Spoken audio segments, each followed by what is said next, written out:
Yo les trailers, bienvenue dans cette nouvelle vidéo. Aujourd'hui on va parler de temps de course parce que c'est une question que vous me posez souvent, comment estimer son temps sur une course. Donc voilà, j'ai imprimé un magnifique trail des Hospitaliers, on a la carte, on a le placement des ravitaux et voilà, on va préparer ça ensemble. Alors il y a deux méthodes pour préparer une course, à savoir, la première c'est je sais quel temps je veux faire et du coup je calcule pour savoir combien de temps je dois mettre entre chaque partie et du coup pour arriver dans le temps que j'espère. La deuxième méthode, c'est plutôt, je ne sais pas du tout en combien de temps je vais faire cette course et je vais faire une estimation un peu globale de ce temps de course. Aujourd'hui, on va parler de cette deuxième méthode parce que la première méthode, c'est plus compliqué en fait à mettre en place parce qu'il faut un peu plus de connaissances, il faut plus se connaître et puis c'est toujours assez compliqué quand même de savoir. Surtout quand il y a du dénivelé, de connaître ses allures, de savoir quelles allures on va faire et tout ça. Donc je pense que ça fera l'objet d'une autre vidéo plus tard. Mais pour l'instant, on va se focaliser là-dessus. Donc voilà, je suis un trailer lambda. Bon, après je connais quand même assez bien cette course pour l'avoir fait. Mais voilà, je suis un trailer lambda et je vais préparer ma course. Donc la première chose que j'ai fait et que je vais faire et que j'ai déjà fait en fait, c'est du coup trouver un beau plan, hein, comme ça, pas si grand parce que pour le transporter après c'est pas évident, mais voilà. La deuxième chose, c'est essayer de trouver un tracé GPX avec ici le dénivelé et voir surtout ce qui est très important ici, c'est les cotes, les pourcentages des cotes, savoir si ça va être hardcore ou pas. Et ensuite, comme à mon habitude, moi j'ai marqué tous mes petits ravitaillements, s'ils sont solides et liquides, le kilométrage, le delta entre les ravitaux, le dénivelé positif cumulé et le delta entre deux ravitaux. Et du coup ici le temps. Bon là c'est une première version pour moi avoir une idée un peu de ce que j'allais vous raconter aujourd'hui. Donc la première chose à faire, c'est bien sûr de placer tout ce qui est ravitaillement et barrière horaire. Donc je prends ma petite règle et oui, mon double décimètre et mon stylo, hein, comme à l'école. Alors d'ailleurs je remercie au passage David de cette excellente carte que j'ai retrouvée pour notre première édition des Hospitaliers. Ça m'a bien aidé un peu pour me replonger dans tout ça. Donc j'ai ici du coup, vous le voyez pas mais je vais vous le remettre là, j'ai 5 ravitaux, une arrivée, 2 liquides et après 4 solides, sachant que celui de l'arrivée il compte pas. Alors voilà, j'ai ici à km 16 mon premier ravito, donc là j'ai 10, j'ai 20. De toute façon ça saute hier, hein. Donc le premier ravito c'est facile, c'est ici. Voilà, j'ai RV1 et c'est au kilomètre 16. Voilà, on se contente de faire ça pour le moment. Je vous le montre là comme ça, c'est un peu plus clair. Voilà, hop, premier truc que j'ai fait, voilà. Et je vais faire pareil pour tous les autres ravitaux. Donc, ma première étape étant faite, qu'est-ce que j'ai fait? Alors, j'ai vu mes différents ravitaillements et de là, donc j'ai fait ici avec cette petite application qui est Trace de Trail que tout le monde connaît, hein. J'ai déplacé mon petit curseur, ok, j'ai vu ravito à 16, je me suis placé à 16, voilà, on est déjà à 4 minutes de vidéo, c'est ultra long, à 16, 14, 15, 16, je vais y arriver, voilà, j'ai un dénivelé de 618, voilà, j'ai reporté dans mon tableau ici, dénivelé 618, et j'ai fait ça pour toutes les positions, pour du coup déterminer le delta. Pourquoi je m'emmerde, en fait, je devrais juste faire ça, voilà, encore plus gros, pour du coup déterminer le delta. Voilà, les temps de course, ceux-là je vais les mettre sur le côté parce que ça compte pas pour l'instant. Donc voilà, je supprime tout ça. Donc ensuite j'ai juste travaillé en fait sur mon plan ici. Alors je vais voir que ici du coup pour faire ici cette zone là, bon je le fais de manière sale, hein, mais ici on aura du coup 16 km avec 600 D+, 620, allez. Ici, je vais avoir du coup 13 km avec... J'aurais dû prendre un feutre, en fait, j'ai un feutre. Voilà. Hop, 13 km avec 550 de D+. Et enfin, la petite dernière section où c'est que 9 ou 8 km avec 500 D+. 8 km avec 500 D+. Voilà. Bon, à la fin, vous faites ça bien sur votre beau bout de papier. Hein. Là, c'est votre premier brouillon. Hein. Il n'y a pas de panique, je veux dire. Donc, on a un truc à peu près comme ça. Est-ce que c'est à peu près... Oh, c'est presque joli. Donc, il reste à maintenant étudier ce fameux temps de course à chaque fois. Alors, on peut déjà considérer qu'ici, on a des ravitaillements. Donc il faut pas oublier déjà de base que on va perdre du temps au ravitaillement. Donc on sait que ici on va perdre au moins 5 minutes, ici on va perdre au moins 5 minutes, là c'est solide et liquide, on peut mettre 10. Bon, même c'est la moitié, on peut mettre 15, 10 sur Dourbi. Et allez, Cantop, je sais que c'est un rapide. Enfin, moi je vais pas rester très longtemps à Cantop, donc je vais mettre 5 minutes. Alors aussi, bien sûr, j'ai oublié la notion, mais les barrières horaires, hein, c'est important. Donc on a une barrière horaire ici à Sauclière, qui est de 3 heures. J'ai une barrière horaire à Dourbi, ici, qui est de 8h45. 8 de course, hein, je parle pas de temps d'heure. Hein.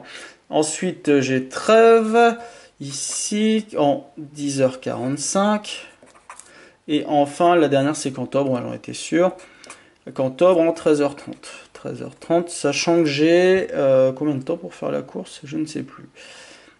Il y a ça, voilà. Il y a des points de passage à Saint-Jean-de-Bruel ici, c'est un point de passage.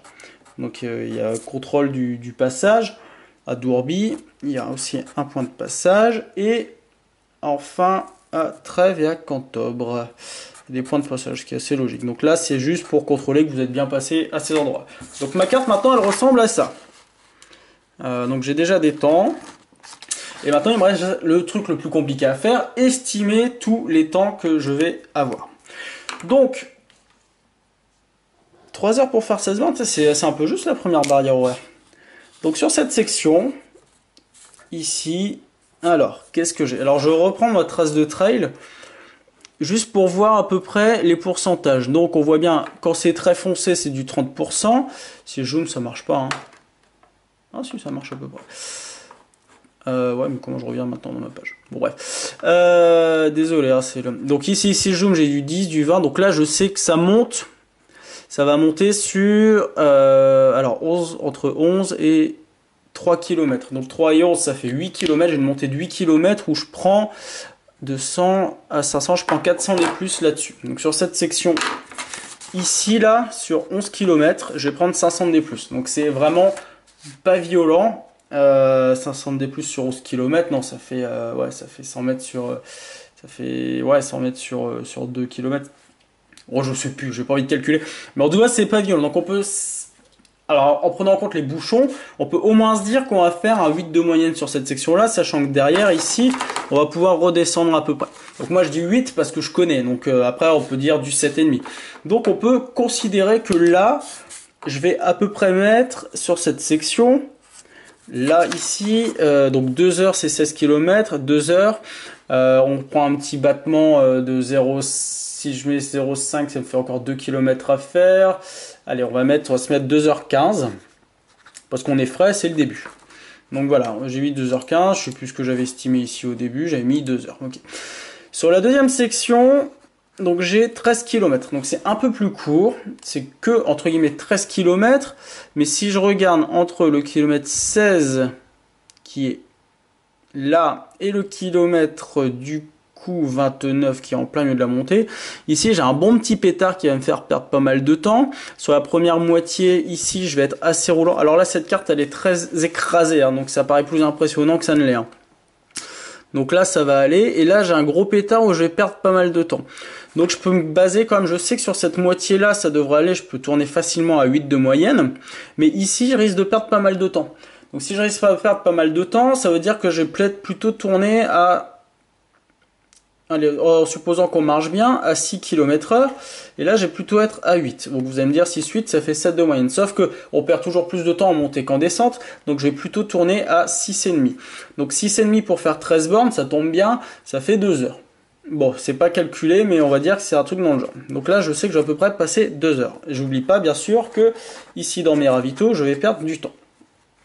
Ensuite vient le singuliral, parce que là, c'est un peu le bordel. Donc, on va supposer que là, sur la moitié de cette session, donc sur 7,5 km, je vais monter de... là, je pars de 900 jusqu'à 1002, hein, je crois, de toute façon, en altitude.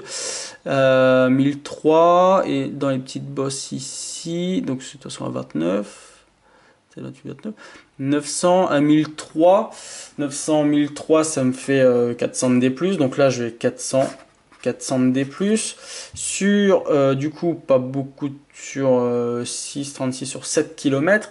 7 km, si on dit que je marche à 6, donc là j'ai déjà 6, je vais perdre 15 bornes. Putain, c'est compliqué à faire hein, ces trucs. Putain, ça fait déjà 12 minutes. Du coup 15 bornes, 500 D+, là je vais marcher, là j'irai plutôt à 9-10 parce que ça descend mais il y a 2 pétards donc on va dire 9, 9, 7, allez 6, 9 ça fait plutôt du 8 de moyenne, non 6, 7, on va se donner un 7,5 de moyenne sur la section, 15 km ça fait 2 heures aussi, voilà c'est assez facile en fait. Alors, je me prends la tête pour pas grand chose. Alors ici ouais, vous voyez j'ai quand même calculé mes passages, donc là je sais que sur cette section là j'ai 700 D+ au total parce qu'il y a les petits pétards qui sont là qui vont me faire perdre du temps. Donc j'avais mis 2 heures. Bon, voilà, je suis à peu près honnête et réglo avec ce que je l'ai dit. Ensuite vient la section d'après, 11 km, donc j'ai perdu 15 minutes au ravito parce que j'ai bien mangé, c'est la moitié de la course et on aime bien prendre son temps à la moitié de la course. Donc c'est une section qui est assez roulante finalement. Si on regarde, j'ai un pétard quand même ici et là qui devrait me faire perdre, allez, on va dire 10 minutes au total. Mais sinon, j'ai 11 km que je peux maintenir à 8 de moyenne. Moins les 2 pétards, on va tourner à... Bon, je pense qu'on peut rester à 8 parce qu'après ça descend, ça descend, ça descend. Donc on peut considérer 8. 8 pour faire 11 km, ça fait 1h15. C'est ce que j'ai noté. Pourquoi j'ai mis 11? Oui, non, c'est ça. C'est 11 km, ouais. Donc 1h15, bon, ça me paraît à peu près raisonnable. Ici. Ensuite, entre Trèves et Cantobre, alors là, bon, il y a des belles réjouissances quand même hein, de ce type-là. Là, ça monte, mais ça va. Donc, j'ai 12 km avec 720 D+. Ça veut dire que sur au moins les 6 premiers, ici, je peux tourner à 8, à peu près. Après, ça dépend. Alors, on ne connaît jamais la réalité du terrain, parce que ça peut, il va pleuvoir, ça va être beau et tout ça. Mais là, on est dans l'estimation. Ici, j'ai combien de kilomètres là-dedans, dans cette section qui fait mal, là? Ça va être chiant par contre. Dans cette section qui fait mal ici, donc c'est ça, ça va prendre 60 à 3 km. Sur 3 km, je prends donc de 2005 à 2009, je prends 400 D+, et je veux pas tout bouger. Je prends 400 D+, sur 3 km, donc là je perds beaucoup de temps, donc on peut se mettre un 4 de moyenne. Donc là, je sais que sur cette partie-là, je vais être à 4 de moyenne. Là, j'avais dit plutôt 8. Et la redescente, en général, ça se passe... Ah non, elle est assez compliquée, la descente. Donc, je vais rester sur 5 ici. Donc, 5 et 8... tac, tac. Alors après, c'est du calcul scientifique de feeling, ça. Hein, mais 12, je sais que j'ai 3 km. Donc, il me reste 9 à faire entre 5 et 8 km/h. Ça va me faire un 6,5, je vais perdre du 4 pendant un bon moment parce qu'elle est assez violente. 6,5, on va tomber, allez, on va se donner un 5 de moyenne pour faire 12, ça fait 2 heures, 2h15, 2h20, allez, on va mettre 2h20. Parce que je me souviens que là c'est assez terrible, en plus on est aux heures les plus chaudes de la journée, donc ça commence à bien taper. Et puis il y a le petit tape-cul de Cantobre hein, qu'il ne faut pas oublier, hein, même s'il y a les crêpes à aller chercher là-haut, il y a le petit tape-cul de Cantobre.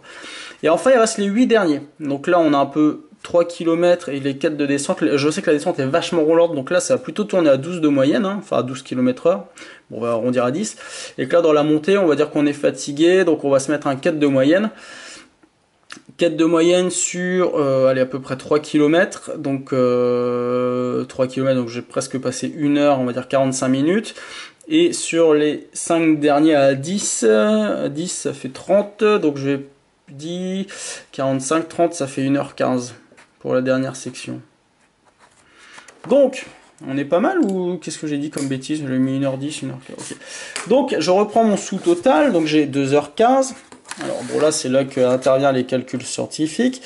12h15, 2h, 2h, 1h15, 2h20 et le dernier 1h15. En ravito j'ai mis 5, 10, ça fait 25, 10 et 15, ça fait 25, 35, 45 minutes de ravito. Attends, j'ai pas fait de conneries, hein. 15, 25, 30, 40. Bon, je sais plus. C'est stressant de faire des vidéos et de faire des maths en même temps, en fait. Je n'aurais pas être youtubeur de vidéos de maths. Alors là, j'ai 25, 30, 40. Donc j'ai 40 minutes de ravito à perdre. Donc ici, si je fais mon sous total, 5, 5, 10, 15, je retiens 1. J'ai 1, 2, 3, 4, 5, 6. Ça fait 1 heure tout pile. Parfait. Alors 2, 3, 4, 5, 6, 7, 8, 9, 10, 11 heures et 40 minutes. Donc tac, tac, tac, 11 heures 40 pour la course. Et c'est très drôle parce que je crois que c'est le temps que j'ai mis la toute première fois que j'ai fait cette course là. Donc voilà à peu près comment on se démerde pour essayer à peu près d'estimer ces temps de course. Alors j'espère que c'était pas trop brouillon, que c'était long parce que ça fait déjà 17 minutes, donc je vais voir comment je peux cutter tout ça. Mais voilà. Et ben j'espère que ça a pu à peu près vous éclairer ou vous aider là-dessus. Et puis bah voilà, je vous dis à très bientôt dans une prochaine vidéo. Ciao.